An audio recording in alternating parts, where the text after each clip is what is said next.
Ayan, so ito yung RF ko. Pero since sarado siya, ito yung papasokin natin. Same house lang din naman. Ayan, so ito yung carport. Ayan, complete turnover. Napaka-spacious ng living area. Included na ang mga cabinets. So ito yung lanai area. Ito is kitchen area.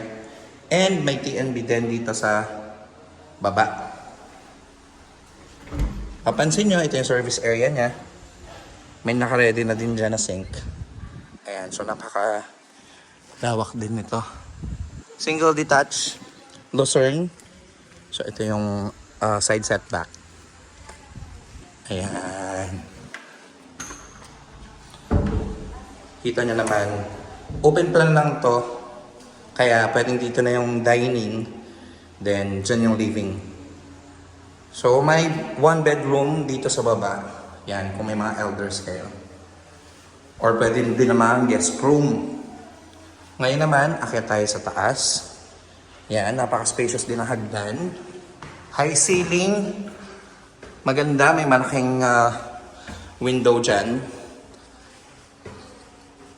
Madaming windows actually. Kaya yun ang kagandahan. Ito yung master's bedroom niya, napaka-spacious, kasyang-kasya ang isang king-size bed. Kahit siguro double king-size, kasyang-kasya. Talagang malaki.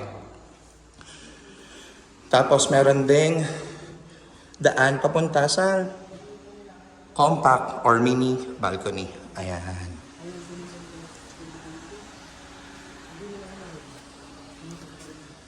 Ayan, so may TNB na din dito, shared TNB. Ayan. Lavatory, water closet, shower. Ito yung isang bedroom. Ito yung standard bedroom. Ayan. So, kita nyo naman, di ba?